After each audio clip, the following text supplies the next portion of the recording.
आओ बड़े प्यार और सत्कार दे नाल इस स्थान ते चल रही लड़ीवार श्री गुरपंथ प्रकाश ग्रंथ की कथा विचार सो श्रवण करके लाभ प्राप्त करो। कल आप प्रसंग श्रवण कर रहे सी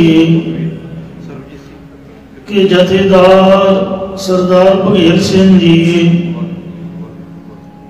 होरना सिख सरदारां दे नाल बड़े शाही शानो शौकत दे सहित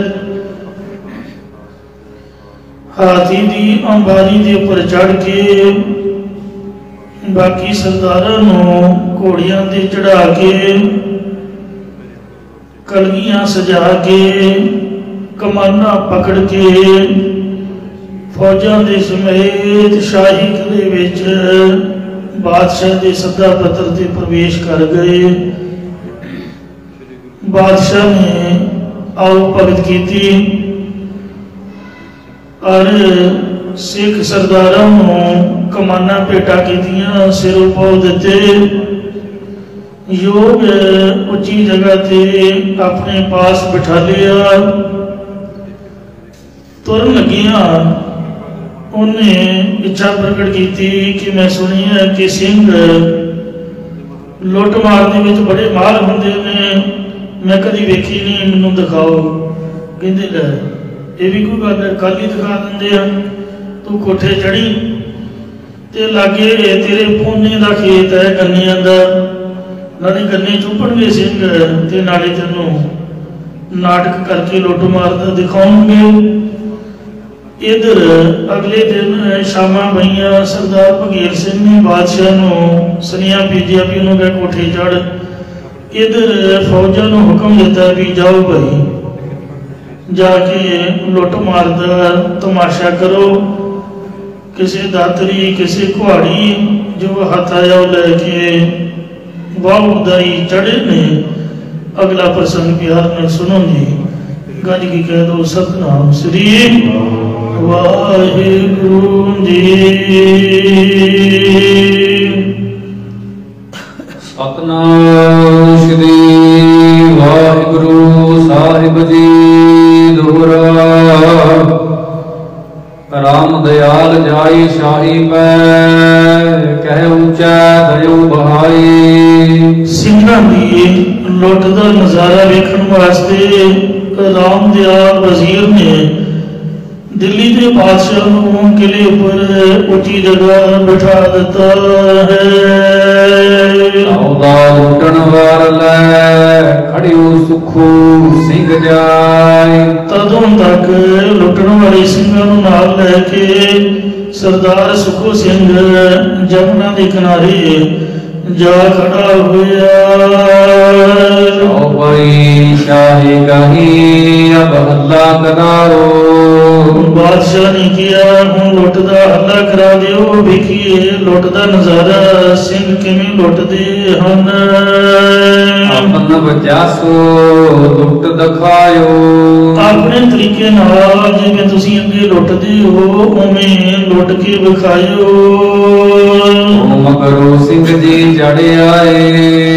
पहला जथ सुखू सिंह लैके आ गया, उस तो मगरों सरदार भगेल सिंह जी सिंघां दा जथा लैके चढ़ आए। चंगे मंदे को वह बाह ले आए। अपने नाल बहुत सारे तकड़े ते कमजोर सिंघां नूं ले आए। बड़े बैन मद दरियाए। वो सिंह जमुना दरिया विच कूद के जा बड़े। कोई तरह कोई गोतो खाए।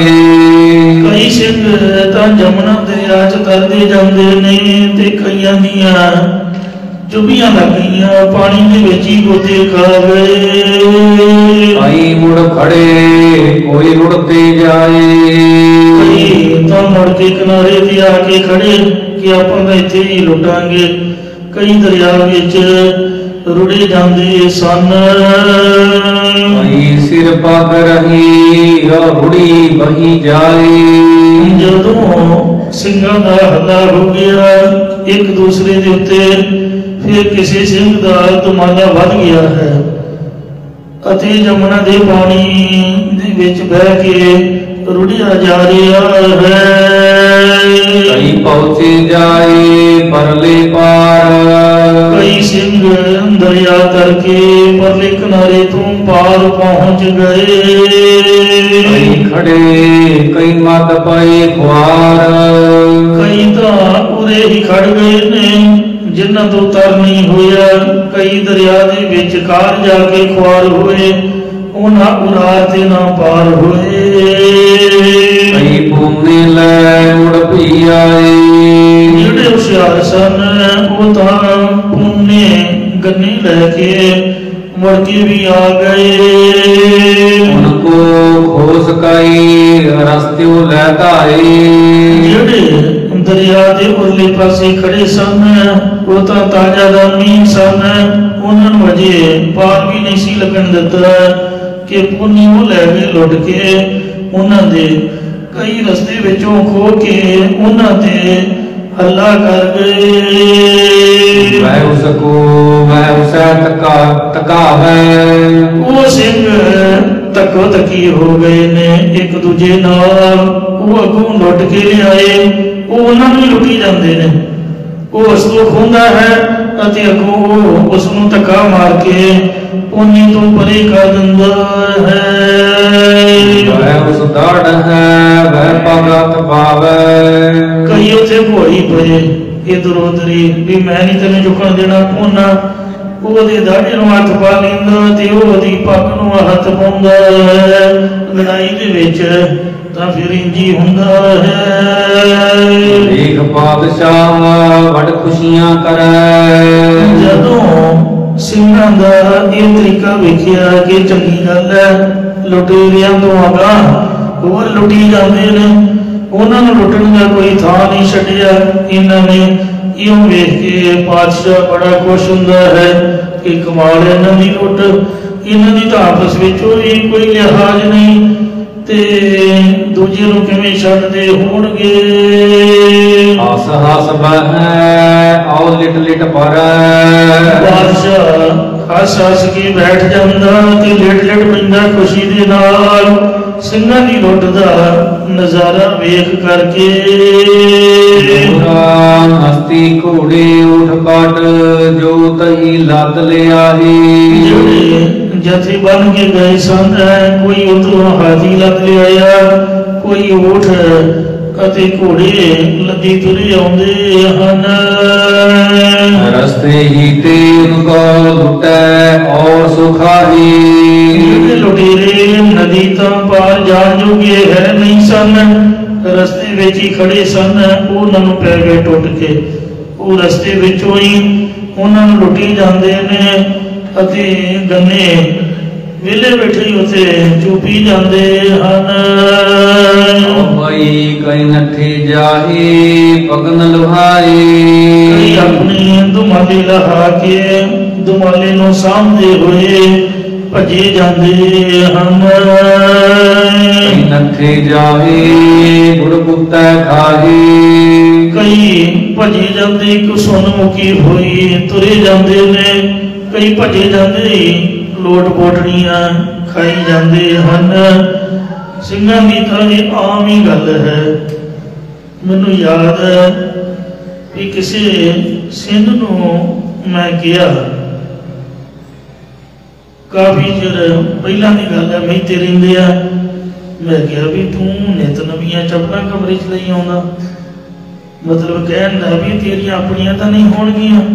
ਕਹਿੰਦਾ ਲੈ ਇਹ ਕੋਈ ਚੋਰੀ ਥੋੜੋ ਇੱਕੋ ਪਰਿਵਾਰ ਦੇ ਜੇ 5-7 ਮੈਂਬਰ ਹੋਣ ਤੇ ਇੱਕ ਦੂਜੇ ਦੀ ਚੱਪਲ ਪਾਉਣ ਦਾ ਕੋਈ ਹਰਜ ਥੋੜਾ ਹੁੰਦਾ। ਮੈਂ ਹੱਸ ਗਿਆ ਵੀ ਚੰਗੀ ਇਹਦੀ ਵਿਚਾਰ ਹੈ। ਨਾਭਾ ਸਾਹਿਬ ਜਦਾ ਸੀਗਾ ਤੇ ਗਿਆਨੀ ਸਿੰਘ ਕਥਾ ਕਰਨੀ ਸੀ ਇਸ਼ਨਾਨ ਕਰਨ ਲੱਗਾ ਬੜਾ ਖਫੇ ਹੋਇਆ ਇੰਨਾ ਗੁੱਸੇ 'ਚ ਮਹਾਂਪੁਰਖ ਬਾਬਾ ਜੀ ਕਹਿੰਦੇ ਵੀ ਗਿਆਨੀ ਜੀ ਕਾਹਦਾ ਗੁੱਸਾ ਕਿ ਉਹ ਰੌਲਾ ਪਾ ਰਹੇ ਕਹਿੰਦੇ ਜੀ ਮੇਰਾ ਤਾਂ ਕਸ਼ਹਿਰਾ ਨਹੀਂ ਮਿਲ ਰਿਹਾ ਇੱਥੇ ਪਿਆ ਸੀਗਾ। ਕਹਿੰਦੇ ਗਿਆਨੀ ਜੀ ਇੰਝ ਕਰੋ ਆ ਤੁਸੀਂ ਮੇਰਾ ਪਾ ਲਓ ਮੈਂ ਹੋਰ ਲੈ ਲਵਾਂਗਾ। ਵੀ ਮੈਂ ਤਾਂ ਰਾਤ ਨੂੰ ਮੈਂ ਵੀ ਪੈਂਦੀ ਰੱਖ ਕੇ ਸੌਂਦਾ।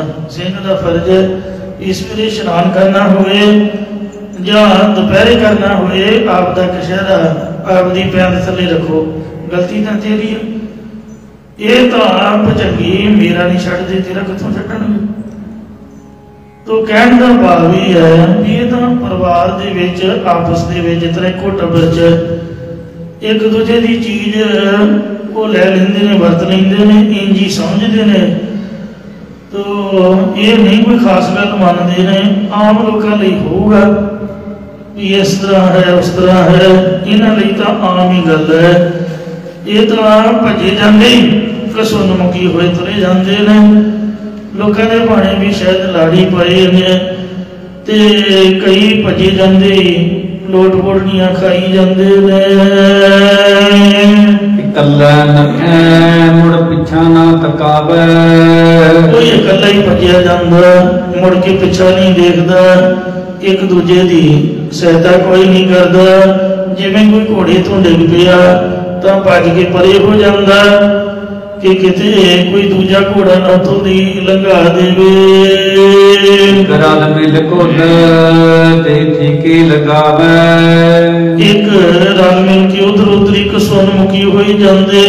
ਜਿਵੇਂ ਖਿਡਾਰੀ ਖੇਡਦੇ ਨੇ ਮੈਦਾਨ ਦੇ ਵਿੱਚ, ਲੋਕਾਂ ਦੇ ਭਾਣੇ ਇਹ ਲੜ ਰਹੇ ਨੇ ਪਰ ਇਹ ਉਹਨਾਂ ਦਾ ਤਮਾਸ਼ਾ ਹੈ। ਗੌਰਾ ਦੀ ਪਤਸ਼ਾਹੀ ਭਾਇਓ ਪ੍ਰਸੰਨ ਦੇਖ ਪੰਥ ਲੁੱਟ। ਦਿੱਲੀ ਦਾ ਬਾਦਸ਼ਾਹ ਗੌਹਰ ਅਲੀ ਹੁਣ ਇਹਦਾ ਨਾਮ ਆਇਆ ਹੈ। ਇਹਦਾ ਨਾਮ ਹੈ ਗੌਹਰ ਅਲੀ। ਖਾਲਸੇ ਪੰਥ ਦੀ ਲੁੱਟ ਹੁੰਦੀ ਵੇਖ ਕੇ ਬੜਾ ਪ੍ਰਸੰਨ ਹੋਇਆ ਕਿ ਗੁੱਸਾ ਵੀ ਨਹੀਂ ਕੋਈ ਕਿਸੇ ਦਾ ਕਰਦਾ ਕਿ ਜਿਹੜੇ ਹੱਥ ਹੁੰਦੇ ਉਹ ਲੁੱਟ ਕੇ ਲੈ ਜਾਂਦਾ। ਕਮਾਲ ਦੀ ਗੱਲ ਹੈ ਇਹਨਾਂ ਦੀ। ਬਬਰੂ ਸਾਂਗ ਕਰਾਏ ਆਪ ਭੂਗ ਆਪੇ ਹਸੇ, ਕਹਿੰਦੇ ਜਿਵੇਂ ਪਾਗਲ ਦਾ ਸਾਂਗ ਕਰਾਉਂਦੇ ਹੋਏ ਆਪੇ ਫੂਕੇ ਆਪੇ ਹੱਸਦੇ ਨੇ, ਇਉਂ ਹੋ ਗਿਆ। ਸਾਰੇ ਤਮਾਸ਼ੇ ਨੂੰ ਵੇਖ ਵੇਖ ਕੇ ਹੱਸਦੇ ਨੇ ਕਿ ਸਿੰਘਾਂ ਨੇ ਤਾਂ ਆਪਸ ਵਿੱਚ ਹੀ ਕਮਾਲ ਕਰ ਦਿੱਤੀ। ਐਸੀ ਐਸੀ ਜੁਗਤ ਸੋ ਸਿੰਘ ਰਹਿਓ ਸੋ ਕਿਤਨਕ ਸਾਹ। ਐਸੇ ਐਸੇ ਢੰਗ ਤਰੀਕੇ ਨਾਲ ਸਰਦਾਰ ਬਘੇਲ ਸਿੰਘ ਜੀ ਕਈ ਸਾਲ ਸਾਧ ਸੰਗਤ ਜੀਓ ਦਿੱਲੀ ਦੇ ਵਿੱਚ ਰਹੇ। ਬਾਦਸ਼ਾਹ ਦੇ ਉੱਤੇ ਕਾਠੀ ਪਾ ਦੇ ਤੇ ਖੂਬ ਨਜ਼ਰਾਨੇ ਲੈਂਦੇ ਨੇ, ਨਿਸ਼ਾਨੀ ਲੈਂਦੇ ਨੇ। ਦਿੱਲੀ ਦੇ ਬਾਹਰਲੇ ਨਵਾਬਾਂ ਤੋਂ ਵੀ ਨਜ਼ਰਾਨੇ ਲੈਂਦੇ। ਕਿਉਂ ਖਾਲਸਾ ਮਾਲੋ ਮਾਲ ਖੁਸ਼ਹਾਲ ਹੋ ਗਿਆ। ਵੈਸੇ ਔਰ ਦੇਸ ਤੀਰ ਲਵਾਈ ਮਰਹਟੇ ਨਾਲ।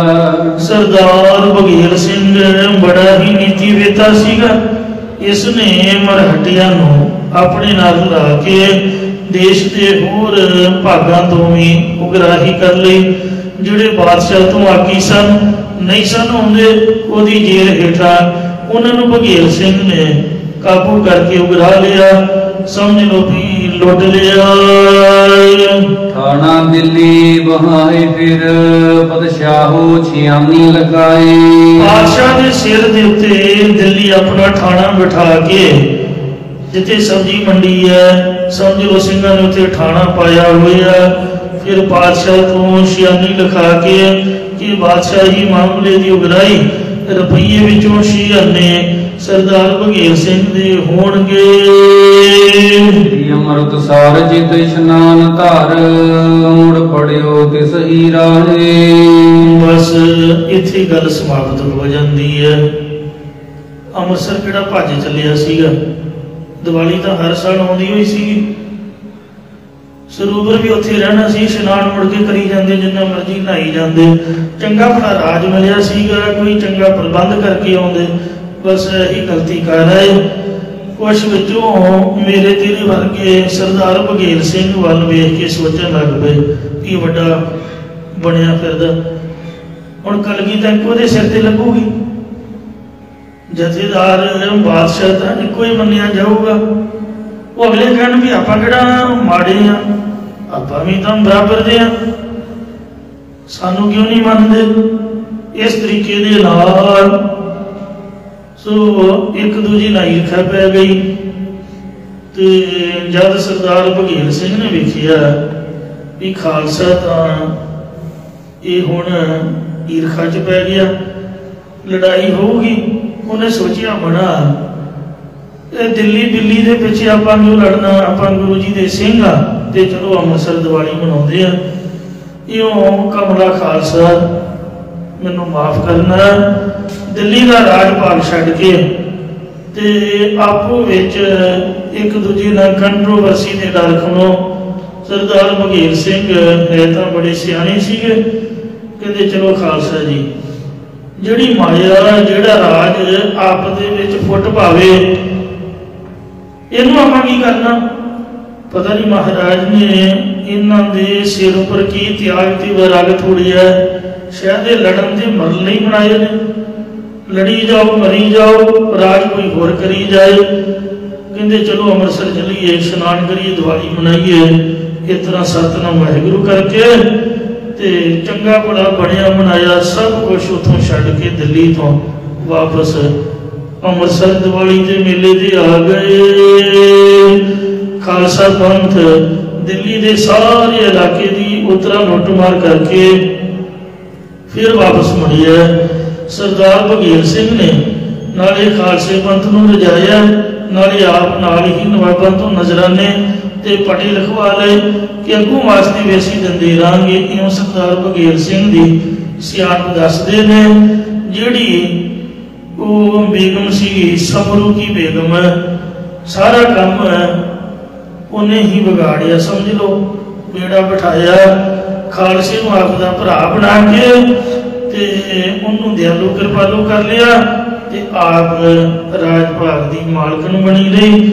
ਇਉਂ ਸਰਦਾਰ ਬਘੇਲ ਸਿੰਘ ਜੀ ਪਵਿੱਤਰ ਅੰਮ੍ਰਿਤ ਸਰੋਵਰ ਵਿੱਚ ਇਸ਼ਨਾਨ ਦੀ ਇੱਛਾ ਰੱਖ ਕੇ ਜਿਹੜਾ ਰਾਹ ਗਿਆ ਸੀ ਦਿੱਲੀ ਨੂੰ, ਉਸੇ ਰਾਹੀਂ ਵਾਪਸ ਮੁੜ ਹੋਏ ਅੰਮ੍ਰਿਤਸਰ ਸਾਹਿਬ ਨੂੰ। ਸਭ ਕੁਝ ਬਣਿਆ ਬਣਾਤਾ, ਉੱਥੇ ਸਤਨਾਮ ਵਾਹਿਗੁਰੂ ਕਹਿ ਆਏ। ਜਬ ਖਾਲਸੋ ਦੱਖਣ ਚਲਿਓ ਮਿਸਲਾਂ ਦਸੇ ਬਣਾਏ। ਇਹਦੇ ਤੋਂ ਅੱਗੇ ਹੁਣ ਨਵੀਂ ਸਾਖੀ ਚੱਲੀ ਹੈ।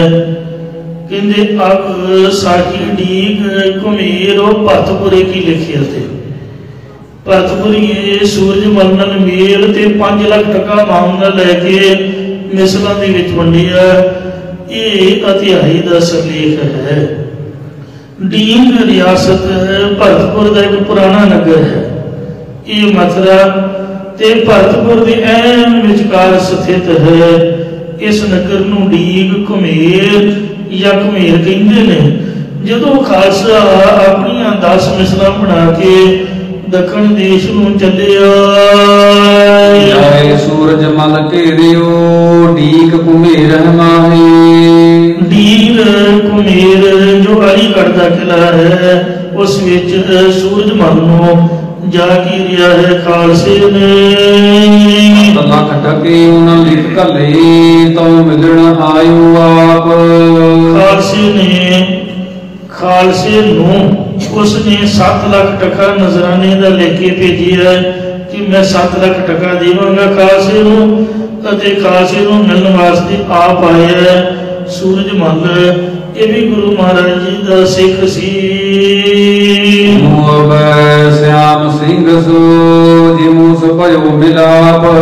ਜਿਵੇਂ ਉਸ ਦਾ ਜਥੇਦਾਰ ਸ਼ਾਮ ਸਿੰਘ ਜੀ ਨਾਲ ਮਿਲਾਪ ਹੋਇਆ, ਉਹ ਸਾਰੀ ਵਾਰਤਾ ਆਪ ਪਿਆਰ ਨਾਲ ਸੁਣੋ। ਬਈ ਸੁਣੋ ਮਿਲਾਪ ਉਸੈ ਕੀ ਬਾਤ। ਉਸ ਸੂਰਜ ਮਲ ਦੇ ਖਾਲਸਾ ਪੰਥ ਨਾਲ ਮਿਲਾਪ ਦੀ ਹੁਣ ਗੱਲ ਤੁਸੀਂ ਸੁਣੋ। ਮਿਲਿਓ ਜੱਸਾ ਸਿੰਘ ਕਲਾਲ ਜਾਤ।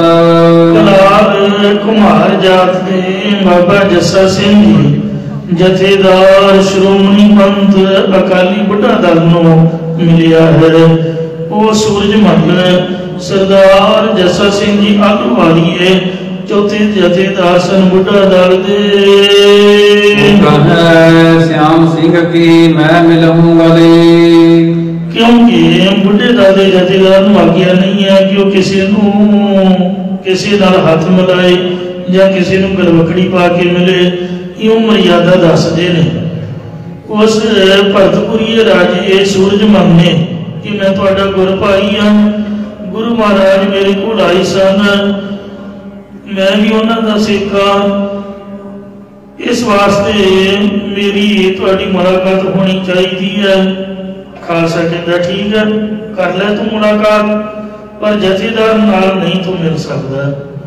उन्होंने सिंघां ने किया, जथेदार श्याम सिंह जी जो जथेदार बाबा जस्सा सिंह जी बुढ़ा दरबारियों के सुनहरीए ने, उन्हां नाल तू मिल सकता है।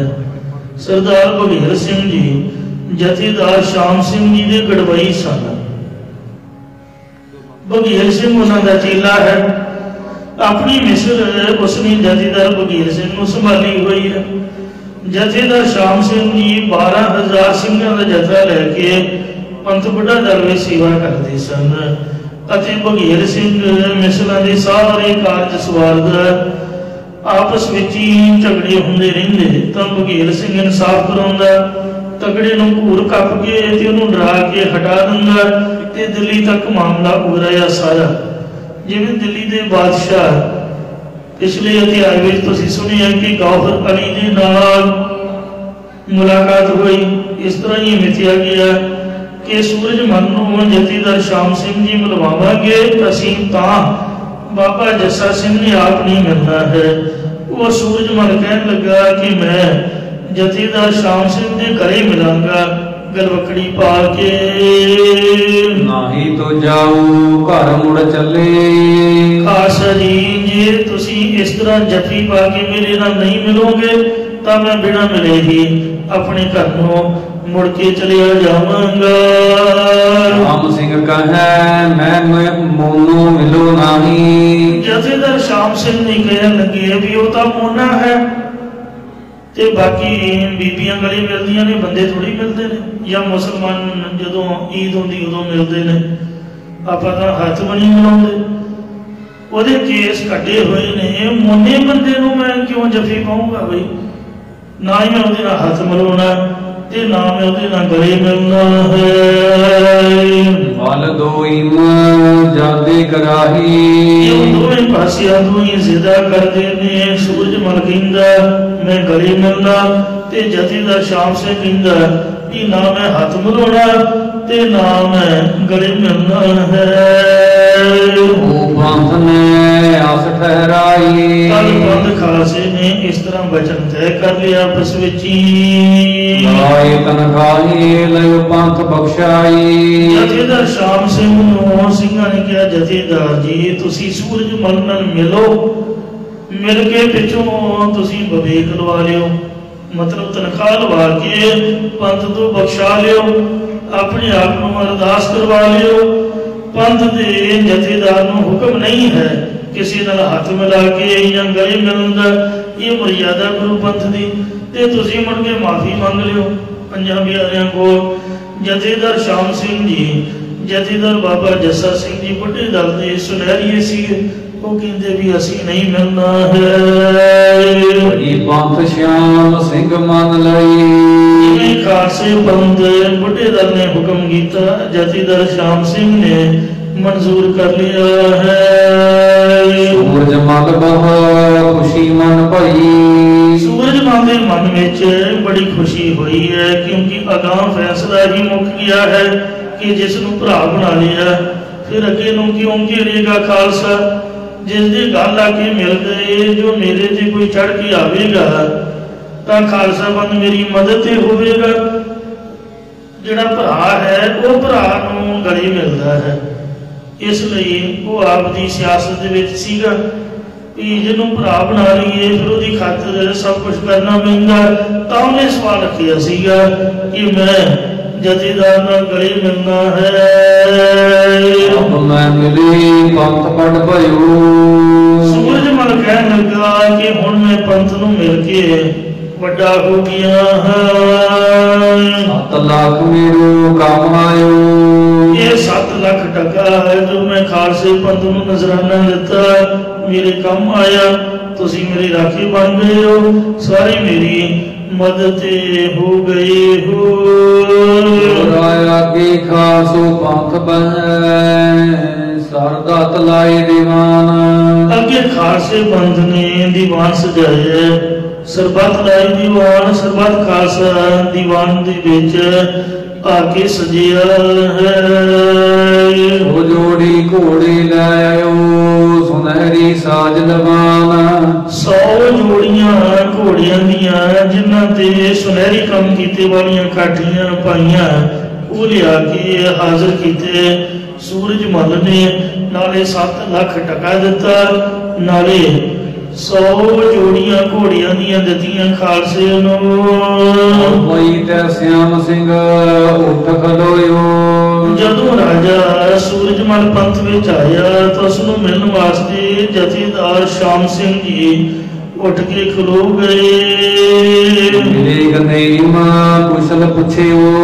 ਰਾਜਾ ਸੂਰਜਮਲ ਭਰਤਪੁਰੀਆ ਤੇ ਜਥੇਦਾਰ ਸ਼ਾਮ ਸਿੰਘ ਜੀ ਆਪਸ ਵਿੱਚ ਗਲੇ ਮਿਲੇ ਅਤੇ ਇੱਕ ਦੂਜੇ ਨੂੰ ਇਹੋ ਰਾਜੀ ਖੁਸ਼ੀ ਪੁੱਛੀ ਹੈ। ਰਾਜਾ ਕਹਿ ਪਾਸ ਬਹਾਇਓ। ਫਿਰ ਰਾਜੇ ਨੂੰ ਸਰਦਾਰ ਸ਼ਾਮ ਸਿੰਘ ਜੀ ਨੇ ਕਹਿ ਕੇ ਆਪਣੇ ਕੋਲ ਬਿਠਾ ਲਿਆ ਹੈ। ਹਰ ਰਈਅਤ ਸਿਰ ਮਾਮਲੂ ਠਹਿਰਾਇਓ। ਸੂਰਜ ਮਲ ਨੂੰ ਆਪਣੀ ਰਈਅਤ ਕਰਕੇ ਉਸ ਦੇ ਸਿਰ ਉੱਪਰ ਮਾਮਲਾ ਠਹਿਰਾਇਆ। ਉਹਦੇ ਨਾਲ ਮਾਮਲਾ ਤੈਅ ਕੀਤਾ ਕਿ ਇਹਨਾਂ ਮਾਮਲਾ ਅਸੀਂ ਤੇਰੇ ਕੋਲੋਂ ਲਿਆ ਕਰਾਂਗੇ। ਲਾਖ ਰੁਪਈਓ ਤਿਸ ਛੱਡ ਦਿਓ। ਉਸ ਨੂੰ 1 ਲੱਖ ਰੁਪਈਆ ਮੁਆਫ ਕਰ ਦਿੱਤਾ ਹੈ। ਗੁਰੂ ਦਾ ਸਿੱਖ ਜਾਣ ਕੇ ਫਿਰ ਪਾਉ ਦੇ ਵਿਦੈ ਸੋ ਕਰਿਓ। ਪਰ ਖਾਲਸਾ ਪੰਥ ਨੇ ਉਸ ਨੂੰ ਸਿਰੋਪਾਵ ਦੇ ਕੇ ਵਿਦਿਆ ਕਰ ਦਿੱਤਾ ਘਰ ਨੂੰ। ਦਇਓ ਛਡਾਇਓ ਰਾਣੀ ਕਹਿਨਾਏ। ਜਦੋਂ ਸੂਰਜ ਮਲ ਨੇ ਖਾਲਸੇ ਨੂੰ ਆਪਣਾ ਭਰਾ ਬਣਾ ਲਿਆ ਕਿ ਤੁਸੀਂ ਮੇਰੇ ਭਰਾ ਹੋ, ਤਾਂ ਰਾਜੇ ਦੀ ਰਾਣੀ ਸੋ ਭਰਜਾਈ ਲੱਗੀ। ਸੋ ਜਿਵੇਂ ਭਰਜਾਈ ਨੂੰ ਘੁੰਡ ਚੁਕਾਈ ਦੇ ਪੈਸੇ ਦੇਈਦੇ ਨੇ, ਉਹ ਮਰਿਆਦਾ ਕਰਕੇ ਰਾਣੀ ਦੇ ਨਾਂ ਦਾ 1 ਲੱਖ ਰੁਪਈਆ ਖਾਲਸੇ ਨੇ ਉਹ ਵੀ ਛੱਡ ਦਿੱਤਾ। ਰਾਜੇ ਸੂਰਜ ਮਲ ਨੂੰ ਖਾਲਸੇ ਨੇ ਇਉਂ 2 ਲੱਖ ਰੁਪਈਏ ਟੈਕਸ ਮੁਆਫ ਕਰ ਦਿੱਤਾ। ਇਹਨਾਂ ਪੰਥ ਹਮ ਬਿਰਥੀ ਛਡਾਏ। ਇਹ ਪੰਥ ਕਿਉਂ ਨਾ ਕਿ ਇਹਨੂੰ ਲੱਖ ਰੁਪਈਆ ਬਿਰਥਾ ਹੀ ਛੱਡ ਦਿੱਤਾ ਹੈ। ਰਾਜੇ ਨੇ ਸਾਨੂੰ ਭਰਾ ਬਣਾਇਆ, ਇਸ ਕਰਕੇ ਅਸੀਂ ਆਪ ਦੀ ਭਰਜਾਈ ਨੂੰ ਲੱਖ ਰੁਪਈਆ ਉਹਨੂੰ ਛੱਡਦੇ ਆ।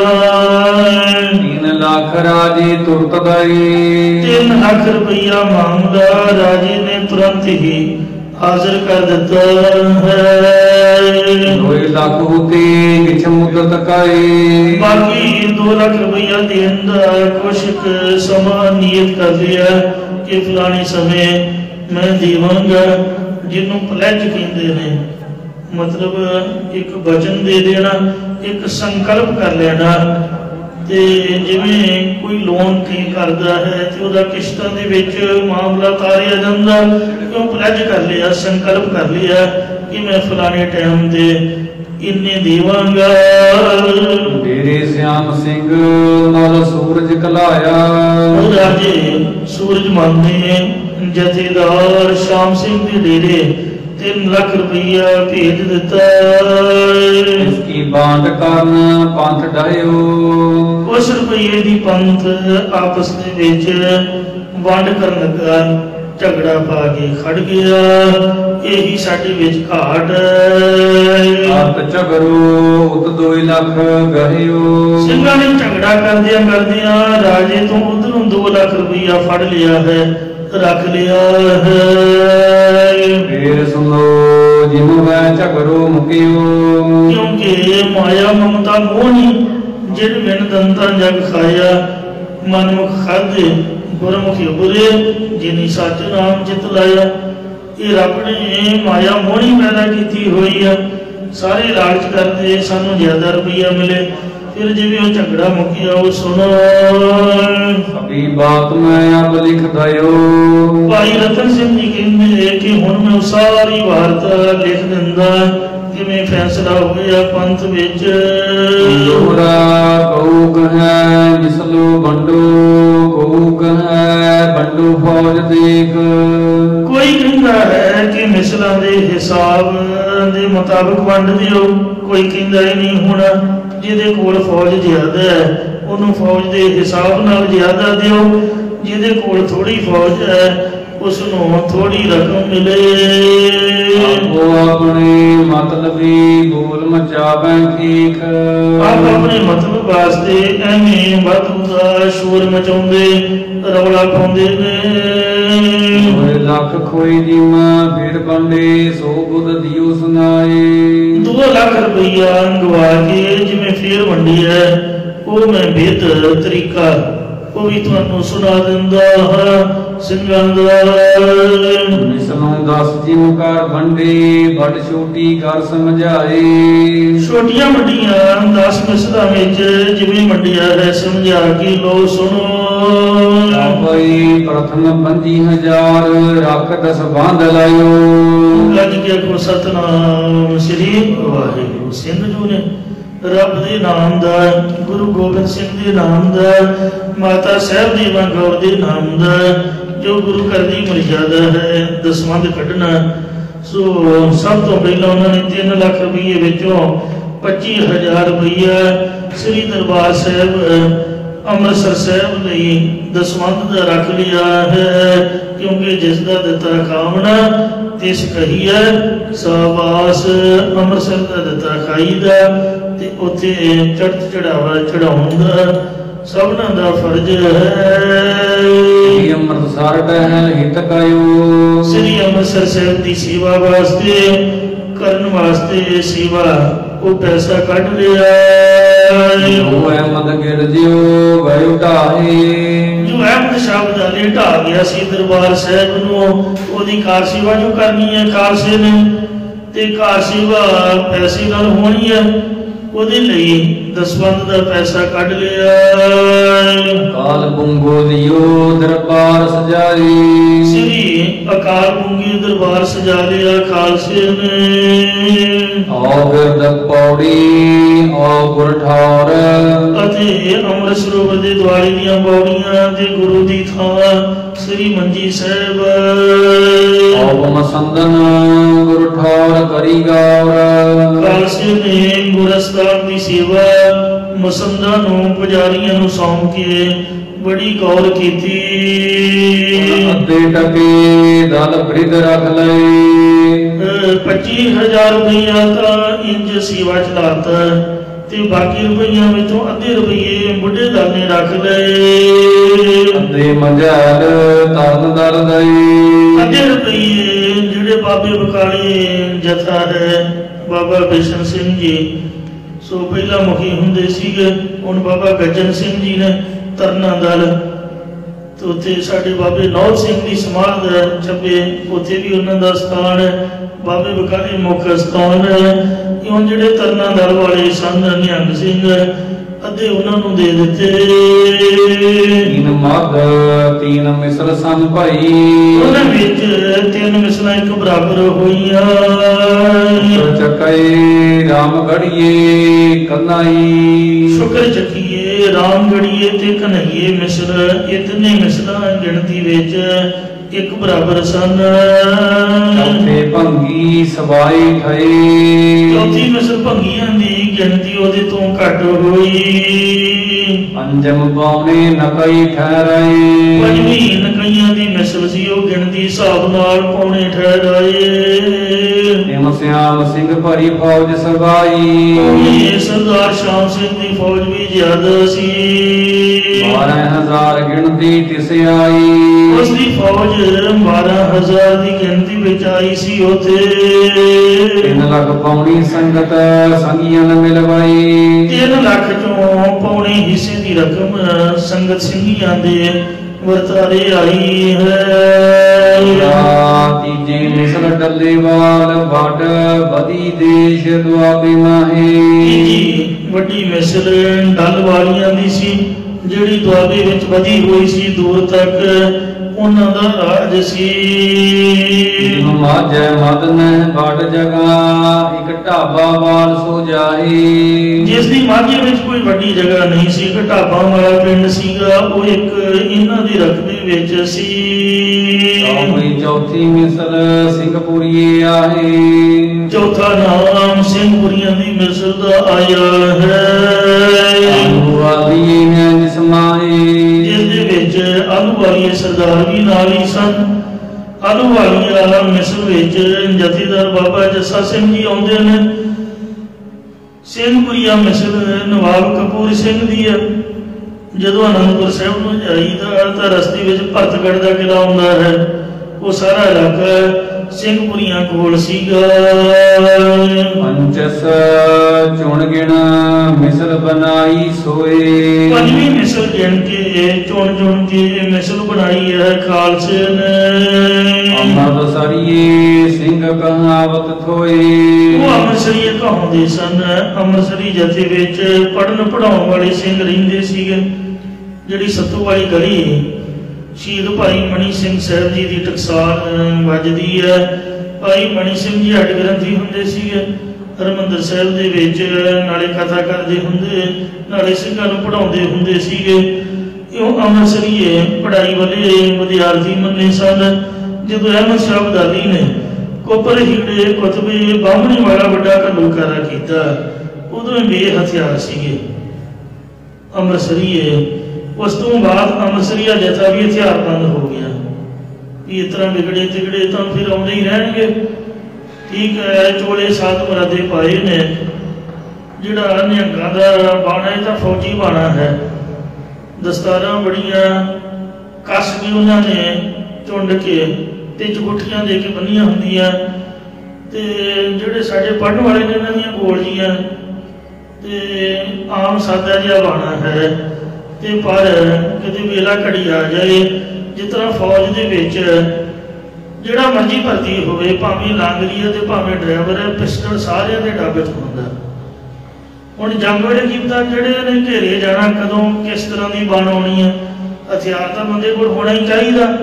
ਆਪ ਤਾਂ ਕਿਸੇ ਦਾ ਨੁਕਸਾਨ ਨਹੀਂ ਕਰਨਾ, ਪਰ ਜਦੋਂ ਕੋਈ ਨੁਕਸਾਨ ਕਰਨ ਆਏ ਫਿਰ ਉਹ ਸੁੱਕਾ ਤਰ੍ਹਾਂ ਨਾ ਜਾਣ ਦੇਵੇ। ਇਸ ਤਰ੍ਹਾਂ ਸੋ ਸਾਰੇ ਹਥਿਆਰ ਬੰਦ ਹੋਏ। ਉਹਦੇ ਤੋਂ ਬਾਅਦ ਤੇ ਅੰਮ੍ਰਿਤਸਰੀਆ ਜਥਾ ਪੜ੍ਹਨ ਵਾਲੇ ਵਿਦਿਆਰਥੀ ਹਥਿਆਰਬੰਦ ਹੋਏ। ਅੱਜ ਕੱਲ੍ਹ ਵੀ ਸ੍ਰੀ ਅੰਮ੍ਰਿਤਸਰ ਦੇ ਗੁਰਮਤਿ ਦੀ ਪੜ੍ਹਾਈ ਵਾਲਾ ਜਥਾ ਸੱਤੂ ਵਾਲੀ ਗਲੀ ਵਿੱਚ ਨਿਵਾਸ ਰੱਖਦਾ ਹੈ, ਜਿਹਨੂੰ ਅੰਮ੍ਰਿਤਸਰ ਦੀ ਟਕਸਾਲ ਕਹਿੰਦੇ ਨੇ। ਤੇ ਜਿਹੜੀ ਦੂਸਰੀ ਹੈ ਉਹ ਬਾਬਾ ਦੀਪ ਸਿੰਘ ਵਾਲੀ ਦਮਦਮੀ ਟਕਸਾਲ ਹੈ। ਔਰ ਨਿਹੰਗ ਸਿੰਘ ਨਿਹੰਗ ਭੁਜੰਗ ਸ਼ਹੀਦ ਭੱਟ ਥੋਏ। ਹੋਰ ਜਿਹੜੇ ਨਿਹੰਗ ਭੁਜੰਗ ਸ਼ਹੀਦ ਸਿੰਘ ਜਿਨ੍ਹਾਂ ਨੂੰ ਕਹਿੰਦੇ ਨੇ ਭੱਟ ਸੂਰਮੇ, ਇਹਨਾਂ ਦੀ ਮਿਸਲ ਸ਼ਹੀਦਾਂ ਵਾਲੀ ਕਹਿੰਦੇ ਨੇ, ਜਿਹਦੇ ਮੁਖੀ ਸੋ ਬਾਬਾ ਦੀਪ ਸਿੰਘ ਸਾਹਿਬ ਜੀ ਸ਼ਹੀਦਾਂ ਦੀ ਮਿਸਲ ਦੀ ਬਾਨੀ। ਉਹ ਨਿਹੰਗ ਸਿੰਘ ਵੀ ਸੀਗਾ ਤੇ ਪੜ੍ਹਨ ਪੜ੍ਹਾਉਣ ਵਾਲੇ ਵੀ ਸੀਗੇ। ਜਿੰਨਾ ਚਿਰ ਉਹ ਮਹਾਰਾਜ ਦੀ ਸੇਵਾ ਕਰਦੇ ਰਹੇ, ਕਲਮਾਂ ਕੱਢਦੇ ਰਹੇ, ਉਹਦੇ ਤੋਂ ਬਾਅਦ ਸਰੂਪ ਲਿਖਣ ਦੀ ਸੇਵਾ ਕਰਦੇ ਰਹੇ। ਦਮਦਮਾ ਸਾਹਿਬ ਨਾਲ ਸਿੰਘਾਂ ਨੂੰ ਪੜ੍ਹਾਉਂਦੇ ਵੀ ਰਹੇ। ਜਦੋਂ ਯੁੱਧ ਦਾ ਸਮਾਂ ਆਇਆ ਉਦੋਂ ਸ਼ਹੀਦੀ ਬਾਣਾ ਪਾ ਕੇ ਤੇ ਖੰਡਾ ਖੜਕਾਇਆ। ਕਰਮ ਸਿੰਘ ਜੀ ਇਤਿਆਦਿਕ ਹੋਏ, ਜਿਹੜੇ ਐਸੇ ਸੂਰਬੀਰ ਸਿਰੋਂ ਪਰੇ ਡੇਰੇ ਰੱਖਣ ਵਾਲੇ, ਸਿਰ ਤਲੀਆਂ ਦੇ ਰੱਖਣ ਵਾਲੇ, ਜਿਨ੍ਹਾਂ ਦੇ ਧੜ ਬਿਨਾਂ ਸਿਰ ਤੋਂ ਲੜਦੇ ਸੀਗੇ। ਇਹ ਹਰ ਗੱਲ ਤੋਂ ਆਜ਼ਾਦ ਸੀ। ਇਹ ਕਿਸੇ ਸਰਦਾਰ ਦੀ ਸਰਦਾਰੀ ਹੇਠਾਂ ਨਹੀਂ ਸਨ, ਕਿਉਂਕਿ ਇਹਨਾਂ ਨੇ ਕਿਹੜਾ ਕੋਈ ਤਨਖਾਹ ਲੈਣੀ ਸੀ ਜਾਂ ਕੋਈ ਲਾਲਚ ਸੀਗਾ। ਤੇ ਵਿਅੰਗਾ ਵੀ ਸੀ। ਸਾਰੇ ਸਿੰਘ ਗੁਰੂ ਗੁਰੂ ਹੀ ਜਪਣ ਵਾਲੇ ਸੀਗੇ, ਜੋ ਜਤੀ ਸਦੀ ਵਿਅੰਗਮ ਸਨ, ਜਿਹੜੇ ਬਿਨਾਂ ਕਿਸੇ ਲਾਲਸਾ ਤੋਂ ਸੇਵਾ ਕਰਨ ਵਾਲੇ ਨਿਸ਼ਕਾਮ ਸੇਵਕ ਜਥਾ ਸੀਗਾ। ਜਿਹੜੀ ਸ਼ਹੀਦਾਂ ਦੀ ਮਿਸਲ ਹੈ ਬਾਬਾ ਦੀਪ ਸਿੰਘ ਜੀ, ਬਾਬਾ ਕਰਮ ਸਿੰਘ ਜੀ, ਇਹ ਸਾਰੇ ਸਿੰਘ ਬ੍ਰਹਮ ਗਿਆਨੀ ਸੀਗੇ। ਬਿਨਾਂ ਸਿਰਾਂ ਤੋਂ ਇਹ ਲੜਨ ਵਾਲੇ ਸਨ। ਬੇਦੀ ਲੇਹਣ ਭੱਲੇ ਸੋਏ। ਉਹ ਸਾਰੀਆਂ ਗੁਰੂ ਕੀਆਂ ਕੁਲਾਂ ਸੋਢੀਆਂ ਬੇਦੀਆਂ ਤੇੜਾਂ ਦੇ ਭੱਲਿਆਂ ਵਿੱਚੋਂ ਸਨ।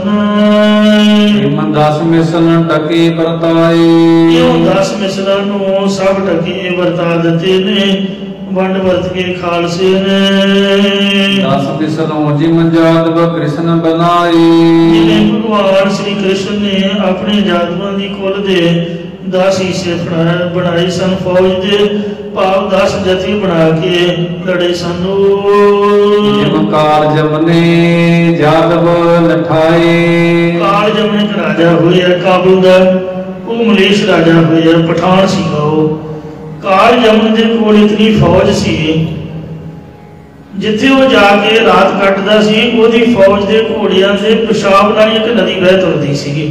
पर करोड़ां दे हिसाब नाल इहदे नाल दल आया सी चढ़ के, जिसनों कृष्ण भगवान अते बलराम दोनों भरावां ने रल के नाश कीता सीगा। इन्ने सूरमे सीगे, लड़ के युद्ध करके। जिवें काल जमन ने यादवां नूं कई वारी भजाया सी रण मैदान दे विचों, तिमगिल जीते सिंह नठ जाहे। उवें ही खालसे दा काल जमन अहमद शाह अब्दाली है, जिहड़ा काबुल तो ਲੱਖਾਂ ਦੀ ਗਿਣਤੀ ਵਿੱਚ ਫੌਜ ਲੈ ਕੇ ਆਉਂਦਾ ਸੀ। ਜਦੋਂ ਕਾਲ ਜਮਨ ਆਉਂਦਾ ਸੀ, ਇਹ ਕ੍ਰਿਸ਼ਨ ਭਗਵਾਨ ਹੋਰੀ ਉਦੋਂ ਹੀ ਨੱਠ ਜਾਂਦੇ ਸੀ। ਮਥੁਰਾ ਛੱਡ ਕੇ ਪਹਾੜਾਂ ਜੰਗਲਾਂ ਵਿੱਚ ਚਲੇ ਜਾਂਦੇ ਸੀ, ਨਿਕਲ ਜਾਂਦੇ ਸਨ। ਉਸੇ ਤਰ੍ਹਾਂ ਜਦੋਂ ਅਬਦਾਲੀ ਆਉਂਦਾ ਹੈ, ਖਾਲਸਾ ਬੰਦ ਮਾਲਵੇ ਨੂੰ ਨੱਠ ਜਾਂਦਾ, ਜਿਹੜਾ ਜੰਗਲ ਦਾ ਇਲਾਕਾ ਮੰਨਿਆ ਸੀ, ਜਿੱਥੇ ਪਾਣੀ ਦੀ ਘਾਟ ਕਰਕੇ ਕੋਈ ਉਧਰ ਨੂੰ ਬਗਾਨੇ ਦੇਸ਼ ਵਾਲਾ ਮੂੰਹ ਨਹੀਂ ਸੀ ਕਰਦਾ। मालवे में आपो अपने परिवार छड़ के खालसा पंथ अबदाली के जात वाले हुंदा सीगा, ओदा टाकरा करदा सीगा, जिन्हों गुरीला जंग कहंदे ने। गुरीले जंग का मतलब जिहड़ी कहावत लोगों ने बनाई भी सिंघां दे 12 वज गए, सिंघां दे 12 वज गए, कोई मखौल वाली कहावत नहीं। सिंह मतलब रात के 12 बजे हल्ला करते सीगे, जदों शराब शरूब मीट मुर्गा खा के सुते हुंदे सी ना, पग्गां तो बगैर घराड़े मारते होंगे, उदों सिंघां दे जदों 12 वजदे अमृत वेला हुंदा, फिर वाह वधाई टुट के पै जांदे अबदाली दी फौज ते जो हथ आउंदा मार धाड़ करके लुट मार करके बीबियां नूं छड़ा के आपदे राह पैंदे। इउं इन्हां नूं बड़ा तंग करदे सीगे। जदों फौज घट होवे, दुश्मन की फौज वध होवे, तां फिर गुरीला जंग ये युद्ध की नीति है, इस तरह करीदा है। जितन कवार जमन काले आया। जिन्ने मारी अहमद शाह अब्दाली रूप काल जमन हिंदुस्तान विच आया है। जितन कवारी उन पंथ निकलाया। जिन्ने काल जमन नूं श्री कृष्ण जी ने मरवा दिता। जिस तरह जिवें काल जमन श्री कृष्ण जी को मथुरा चों निकाल दिंदा सीगा, उन्नी वारी अहमद शाह ने माझे विचों सिंघां नूं कढिया ते खालसा पंथ माझे विचों निकल के जंगल देश मालवे नूं आ जांदा सी। आत समय सो हर जी मरवायो। अंत समय श्री कृष्ण जी ने काल जमन नूं मरवाया सी मुचकंद तो, जिहड़ा मुचकंद रखी होया। इसी प्रकार मैं पंथ गुर गिल जियो गलवायो। खालसा पंथ ने गुरु देव पंथ ने गिल जिया नूं गलिया, उन्हां दा नाश कीता है खालसे ने। मार तुर्क सब दिए खपाए। सब तुर्क पठाना नूं मार के खालसे ने खत्म कर दिता है। फतेह खालसे गई बुलाई। सच्चे पातशाह जी ने बुला के खालसे नूं फतेह बख्शी। माली ने फिर करियो यह भी मैं लिखवाए। तां कप्तान मरे साहब फिर मैनू रतन सिंह नूं कहन लगा, भाई साहब जी कहंदे ने भी ये भी इतिहास लिखवाओ मैनू। एक ओंकार श्री वाहिगुरु जी की फतेह है। अथ श्री पंथ प्रकाश ग्रंथ साखी मालवे की लिखियत महाराज दियां ते फूलकियां दी आद कथा राजा चतरशाल ਇਹਦੀ कथा लिख के दसदे ने। इत्थे कैप्टन मरे का नाम आया, कैप्टन मरे का। ये लुधियाने का प्रबंधक सीगा। जदों महाराजा रणजीत सिंह की गोरियां दे नाल संधि हुई है ते कैप्टन मरे लुधियाने का प्रबंधक बन के आया। इन्हें एक बूटा शाह सीगा, बूटा शाह मौलवी सी मुसलमान, उन्होंने बुलाया कि तू सिखा का इतिहास मैनूं लिख के दस भी सिख कौम कैसी है। इस गल का पता लगा तुहाडे कोल भड़ी है, भड़ी खन्ने संघौल दे कोल एक भड़ी पिंड है। तुसीं भड़ी विच जाओगे तो उत्थे सरदार महताब सिंह जी मीरा कोटिया का गेट है सिंह का, जिन्हें मसी रंगड़ का सिर वड्ढिया सी। सरदार सुखा सिंह जी माड़ी कंबोगी, सरदार महताब सिंह मीरा कोटिया। ये मीरा कोटिया सरदार महताब सिंह का पुत्र सी राय सिंह। राय सिंह का गांह पुत्र होया सरदार रतन सिंह भंगू। इनू पता लगा भी साडा सिख इतिहास एक मुसलमान लिखन लगा। कैप्टन मरे जिहड़ा गोरा है उन्हें इनविटेशन भेजी है बूटे शाह नूं। रतन सिंह जाके मिलिया भी बूटे शाह कौन होंदा साडा इतिहास लिखण वाला। हुण आपदी गल तां असीं आप दसांगे, बगाना बंदा तां बिगाड़ के दसूगा। वो साडी उस्ती साडी महिमा कद करूगा खालसे दी। इसलिए भी मेरे बजुर्ग जिहड़े ने वो शहीद सिंह होए ने, मसे रंगड़ का उन्हें सिर वड्ढिया, ये कैप्टन मरे भी मेरा खानदान बड़ा कुर्बानी वाला है। ये दोतरा सीगा भंगियां दी नस्ल का सरदार रतन सिंह भंगू। सरदार राय सिंह नाल भंगियां दी नस्ल की बेटी विआही हुई सी ते उन्हें सारे सिख सरदार ने नाल दे काफ़ी पिंड दिते सी भड़ी दे आले दुआले दे इलाके दे। कहते भी इतिहास तो मैनू कह ते महाराज की बख्शिश नाल मैं तेनों लिख के दिखाऊंगा। कहते ठीक है जी। ते इंज सरदार रतन सिंह भंगू ने कैप्टन मरे के कहण तो अमृतसर साहब आपका बूंगा बनाया। उत्थे बैठ के 10 साल मेहनत की, जो इतिहास तुहानूं सुना रहे हैं। 10 साल की मेहनत तो बाद ये ग्रंथ तैयार होया। और यदि जिहड़ी स्टीक है ये बुढ़ा दल निहंग सिंह के जथेदार बाबा संता सिंह जी होए ने। गुरदीप सिंह तो पहला वो बाबे संता सिंह ने जिहड़ी कथा की, वो जिन्हें नाल कथा कराई वो बाबा जी के मैं दर्शन करके आया। इत्थे जिहड़ी बाबा बंदा सिंह बहादुर की बगीची पटियाले शहर के विच बुढ़ा दलियां की छावनी है बड़ी पुरानी, उत्थे वो बाबा जी हैड ग्रंथी ने। मैं स्पैशल जाके उन्होंने फतेह बुलाई, काफ़ी चिर बैठ के उन्होंने गल्लां बातां कीतियां इस ग्रंथ बारे। उन्होंने मैनूं दसिया भी बाबे संता सिंह ने मैनूं हुक्म किया भी तू सटीक लिख। तो कहंदा जी मैनूं तां कुछ आउंदा नहीं, कहंदे मैं कथा करूँगा तो तू नाल कराई। वो रिकॉर्डिंग हुई तो रिकॉर्डिंग नूं कहंदे सुन लिखी जा। कहंदे जी मैनूं तां लिखना आउंदा नहीं। प्रोफैसर प्यारा सिंह पदम पटियाले के बड़े मशहूर विद्वान हुए ने, तुसीं इहो जिहे सिंघां नूं आखो। कहंदे बाहरला बंदा की पता किस तरह लिख दे। जथेबंदी की जिहड़ी लिखत हुंदी है वो कुछ वखरी हुंदी है, इसलिए भी तू ही लिखना है। वो बाबा जी ने दसिया कि ये जिहड़ी लिखत है जिस तरह मैं बोल के सुना रहा ये माझे की बोली है। तुसीं महसूस भी करते होवोगे भी फ्रैंकली आपां बोली जाती है जिस तरह आम गल्लां बातां घरां च करी दियां ने, कोई विद्वता वाली बोली नहीं है।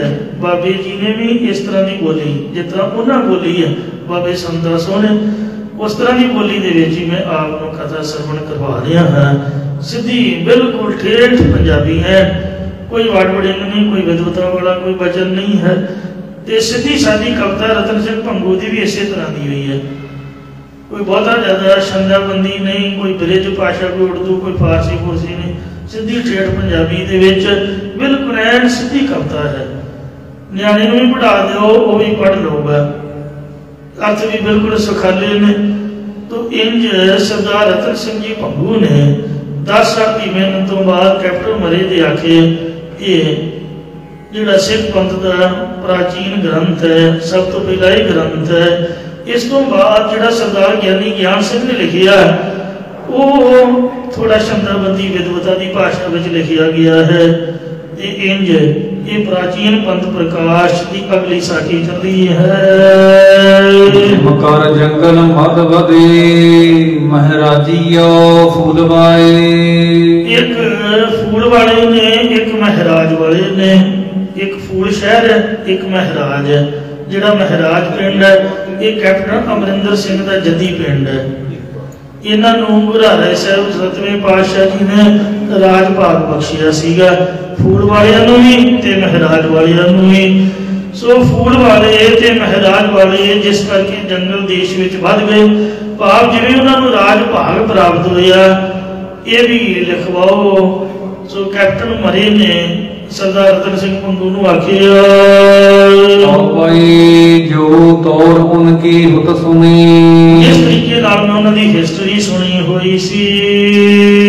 आस पुरातन आ बहु गुनी। बजुर्ग सिंघां तों ते बहुत सारे विद्वान पुरुषां दे पासों सुनिया सीगा। सरदार रतन सिंह पंगू मैं पहले ही बेनती कीती है भी महताब सिंह दा पोतरा सीगा राय सिंह दा पुत्र ते इन्ने राय सिंह तो सारियां साखियां सुनिया होणगियां और जिहड़े सिंह आस पास दे उन्हां तो भी सुनिया बजुर्गां तो फिर जा के भी इतिहास खोजिया होगा। इंज सारा इतिहास इन्होंने इकट्ठा किया है। उसी तौर में मरी सुनाई।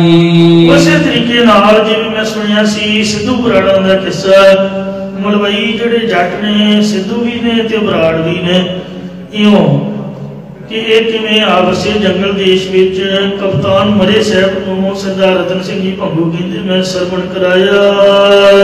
सरदार करम सिंह जी हिस्टोरीयन होए ने उन्होंने इस पंथ प्रकाश बारे लिखिया है कि जिहड़ी इहदे विच खोज है ये काबिले गौर है। जिन्ने भी विद्वान होए ने लिखत वाले उन्हां सारियां ने आपकी लिखत नूं सही सिद्ध करने वास्ते पंथ प्रकाश विच उदाहरणां दित्तियां। ये पंथ प्रकाश दे विच आ गल लिखी हुई है मतलब किसी भी गल नूं सही करने लई जां तां गुरप्रताप सूरज ग्रंथ बारे कहा जांदा कि आपां उहदे जो पढ़िया जां उहदे च लिखिया है या ये पंथ प्रकाश का हवाला दिता जाता। एक मन्निया परमन्निया ग्रंथ है इतिहास का। अजकल के जोड़े विद्वान ने आपको घरों ही बने हुए ना कितों ना संध्या की ना पढ़े ने वो इतिहास का खंडन करते हैं। कई गल्लां कुछ होणगियां भी गुरबाणी तो जिहड़ियां नहीं गुरबाणी मुताबिक टोकदियां तो जिहड़ी गुरबाणी मुताबिक है वो तो सच्चा सुच्चा इतिहास मनना चाहिए है। जिन्हां दी कथा आपां छड्ड दित्ती फिर अपना दे पल्ले की रह कख भी नहीं। गुरबाणी तो ब्रह्म विद्या है नाम का उपदेश है पर इतिहास तो यदि जानकारी होनी चाहिए है साडे बच्चियां नूं सानूं तां ही अगे। सो अगे कुर्बानी का जज्बा वधदा। जिहड़ियां कौमां आपदा इतिहास भुल जांदियां वो बहुता लंबा समा देश दे विच टिक नहीं सकदियां मरदियां खत्म हो जांदियां ने। तौर में दियो लिखाई। कप्तान मरे साहब नूं भाई रतन सिंह जी कहंदे उसे तरीके नाल मैं इतिहास लिखा दिता। भाई मित सुहृद चित ये मेरे भरावो सुहृद मित्रो चित ला के सुनो। भूल जाओ तो लिख दियो तित। जे किते मैं सुनाउंदा भुल जावां तां तुसीं उसनूं शुद्ध करके लिख दिओ।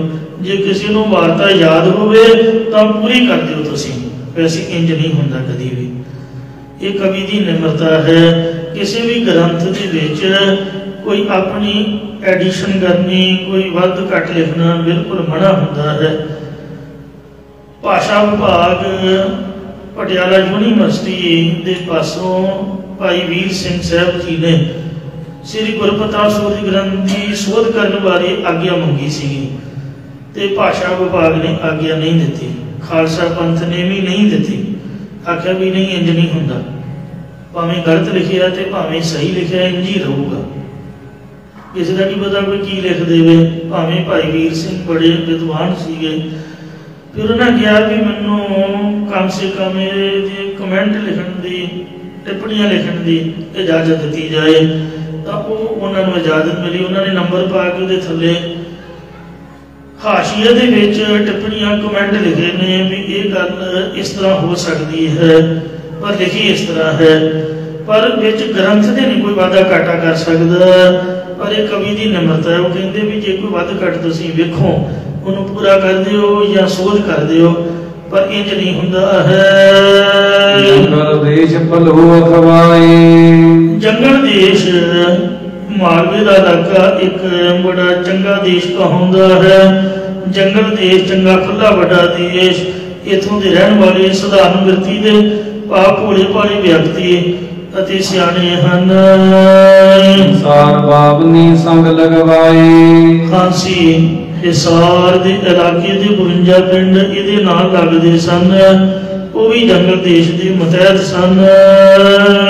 ਉਤਰਾਜ ਰਾਜਪੂਤਨ ਤੁਰਕਨ ਦਿੱਲੀ। ਤੂਰਨ ਦਿੱਲੀ ਉਸ ਸਮੇਂ ਦਿੱਲੀ ਦਾ ਰਾਜ ਤੂਰ ਜਾਤ ਦੇ ਰਾਜਪੂਤਾਂ ਨੇ ਮੱਲਿਆ ਸੀ। ਸਾਰ ਬਾਬਨੀ ਥੀ ਚੁਹਾਣੋ ਮੱਲੀ। ਹਿਸਾਰ ਦੇ 52 ਪਿੰਡਾਂ ਦਾ ਇਲਾਕਾ ਚੌਹਾਨ ਰਾਜਪੂਤਾਂ ਨੇ ਮੱਲਿਆ ਸੀ।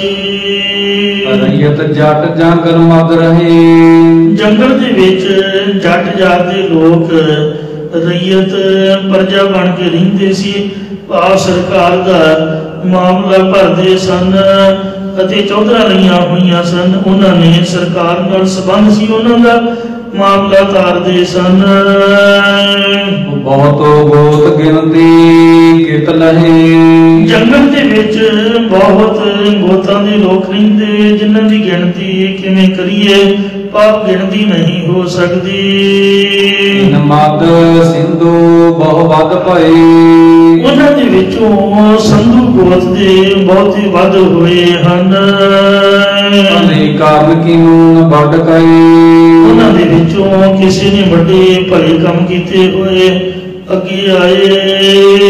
ਲੋਕਾਓ ਉਹ ਪਹਿਲੂ ਆਇਓ। ਤਿੰਨੋਂ ਕੰਕੋ ਸਭ ਤੋਂ ਪਹਿਲਾਂ ਆਏ ਸਨ ਇਸ ਉਜਾੜ ਦੇਸ਼ ਵਿੱਚ।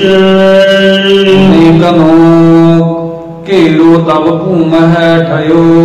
ਤਦ ਉਸਨੇ ਬਹੁਤ ਧਰਤੀ ਨੂੰ ਘੇਰ ਲਿਆ, ਬਹੁਤ ਸਾਰੀ ਧਰਤੀ ਨੂੰ ਵੜ ਕੇ ਆਪਣੀ ਬੁਲਾ ਲਿਆ। ਪਹਿਲੇ ਪਹਿਲੂ ਬੈਠੇ ਲੋਕ ਭੂਮ ਸੋ ਤੋ ਬਾਰਸ ਅਖਵਾਏ। ਜਿਹੜੇ ਹੋਰ ਲੋਕਾਂ ਤੋਂ ਪਹਿਲਾਂ ਆ ਕੇ ਧਰਤੀ ਰੋ ਕੇ ਬੈਠ ਗਏ, ਉਹ ਜ਼ਮੀਨ ਦੇ ਵਾਰਸ ਅਖਵਾਏ, ਧਰਤੀ ਦੇ ਮਾਲਕ ਕਹਾਉਂਦੇ। ਮਹਾਰਾਜੀ ਫਿਰਤੇ ਰਚ ਚੱਕ ਰਈਅਤ ਉਤ ਗੁਜਰ ਕਰਾਏ। ਮਹਾਰਾਜ ਵਾਲੇ ਚੱਕ ਕੇ ਸਿਰਕੀ ਬਾਂਸਾਂ ਵਾਂਗ ਤੁਰੇ ਫਿਰਦੇ ਸਨ। ਪਿੰਡ ਪਿੰਡ ਫਿਰ ਕੇ ਪ੍ਰਜਾ ਦੇ ਸਿਰ ਉੱਤੇ ਗੁਜ਼ਾਰਾ ਕਰਦੇ ਸਨ। ਇਹਨਾਂ ਦਾ ਗੁਜ਼ਾਰਾ ਮਸਾ ਹੀ ਹੁੰਦਾ ਸੀਗਾ। ਜਿਹੜੇ ਮਹਾਰਾਜੀ ਸਨ। ਹੋਈ ਤੂਰਨ ਦੇ ਲਈ ਦਿੱਲੀ ਚੌਹਾਨ। ਤੂਰ ਰਾਜਪੂਤਾਂ ਤੋਂ ਦਿੱਲੀ ਚੌਹਾਨ ਰਾਜਪੂਤਾਂ ਨੇ ਲੈ ਲਈ ਹੈ। ਰਾਏ ਪਥੋਰੇ ਹੋਏ ਬੇਈਮਾਨ। ਰਾਏ ਪਥੌਰੇ ਨੇ ਬੇਈਮਾਨ ਹੋ ਕੇ 25 ਲੱਖ ਰਾਜਪੂਤ ਗਲਵਾਇਆ। ਜੋ ਬੀਕਾਨੇਰ ਦਾ ਏਰੀਆ ਹੈ, ਇਸ ਏਰੀਏ ਤੇ ਇਹ ਰਾਏ ਪਥੀਰਾ ਆਇਆ ਹੈ। ਇਸ ਨੇ ਆਪਣੇ ਸਾਰੇ ਭਾਈਚਾਰੇ ਨੂੰ ਕਿਹਾ, ਮੈਂ ਇੱਕ ਯੱਗ ਕਰਨਾ, ਤੁਸੀਂ ਸਾਰੇ ਉਸ ਯੱਗ ਵਿੱਚ ਸ਼ਾਮਲ ਹੋਵੋ। ਲੰਗਰ ਦੇ ਚਾਰ ਸਵੇਰੇ ਯੱਗ ਅਸਥਾਨ ਤੇ ਜਿੱਥੇ ਰਾਜਪੂਤ ਬੈਠ ਕੇ ਲੰਗਰ ਛਕ ਰਹੇ ਸਨ, ਉੱਥੇ ਉਹਨਾਂ ਦੇ ਆਉਣ ਤੋਂ ਪਹਿਲਾਂ ਬਰੂਦੀ ਸੁਰੰਗਾਂ ਗੁਪਤ ਰੂਪ ਵਿੱਚ ਵਿਛਾ ਦਿੱਤੀਆਂ। ਜਦੋਂ ਇਕੱਠੇ 25 ਲੱਖ ਰਾਜਪੂਤ ਬੈਠੇ ਲੰਗਰ ਛਕ ਰਹੇ ਸੀ, ਉਦੋਂ ਬਰੂਦ ਨੂੰ ਅੱਗ ਦੇ ਦਿੱਤੀ। ਬਰੂਦ ਦੇ ਕੁੱਪੇ ਉੱਡਣ ਨਾਲ 25 ਲੱਖ ਰਾਜਪੂਤ ਮਾਰਿਆ ਗਿਆ ਉੱਥੇ। ਫਿਰ ਉਹਨੇ ਬੀਕਾਨੇਰ ਸ਼ਹਿਰ ਬਣਿਆ ਹੈ। ਉਸ ਬੇਈਮਾਨ ਨੇ ਆਪਣੇ ਸਾਰੇ 25 ਲੱਖ ਭਰਾਵਾਂ ਦਾ ਨਾਸ਼ ਕਰ ਦਿੱਤਾ। ਸੋ ਬਿਨਾ ਫੌਜ ਗੋਰੀਓ ਲਖ ਕਾਇਆ। ਉਸ ਰਾਏ ਪਥੌਰੇ ਨੂੰ ਬਿਨਾ ਫੌਜ ਤੋਂ ਵੇਖ ਕੇ ਮੁਹੰਮਦ ਗੌਰੀ ਨੇ ਮਾਰ ਮੁਕਾਇਆ। ਸ਼ਾਹੀ ਗੌਰੀਓ ਦਇਓ ਕੱਟ ਪਠਾਣਾ। ਮੁਹੰਮਦ ਸ਼ਾਹ ਗੌਰੀ ਨੂੰ ਪਠਾਨ ਨੇ ਕੱਢ ਦਿੱਤਾ। ਪਠਾਨ ਪਰ ਗੁਰਮੁਖ ਲਿਆਣੇ। ਪਠਾਨਾਂ ਨੇ ਜਦੋਂ ਬੜਾ ਭਾਰੀ ਜ਼ੁਲਮ ਕੀਤਾ ਪ੍ਰਜਾ ਤੇ, ਭਜਨ ਬੰਦਗੀ ਕਰਨ ਵਾਲੇ ਸਾਧਾ ਸੰਤਾਂ ਨੂੰ ਫੜ ਕੇ ਜੇਲ੍ਹ ਵਿੱਚ ਡੱਕ ਕੇ ਉਹਨਾਂ ਤੋਂ ਹੱਥ ਚੱਕੀਆਂ, ਕੀਸਣਾ ਵਸਾਇਆ, ਤਾਂ ਪਠਾਨਾਂ ਦੇ ਗੁਰੂ ਨਾਨਕ ਸਾਹਿਬ ਨੇ ਮੁਗਲ ਲਿਆਂਦੇ ਹਨ। ਮੁਗਲ ਮਦ ਕੀ ਕਹੋ ਕਹਾਣੀ। ਭਾਈ ਰਤਨ ਸਿੰਘ ਜੀ ਕਹਿੰਦੇ ਕਿ ਮੁਗਲਾਂ ਦੇ ਰਾਜ ਸਮੇਂ ਦੀ ਮੈਂ ਕਹਾਣੀ ਕਹਿੰਦਾ ਹਾਂ। ਇਸ ਤੋਂ ਅਗਲੀ ਕਥਾ ਕੱਲ ਨੂੰ ਸਰਵਣ ਕਰਿਓ ਜੀ। ਇੱਥੇ ਭੁੱਲਾਂ ਚੁੱਕਾ ਖਿਮਾ ਕਰਨੀ ਆ, ਅੱਗੇ ਤੋਂ ਸਮਤ ਬਖਸ਼ਿਸ਼ ਕਰਨੀ। ਮੁਗਲ ਮਦ ਕੀ ਕਹੋ ਕਹਾਣੀ। ਰਾਜਿਨ ਪਰ ਜਿਨ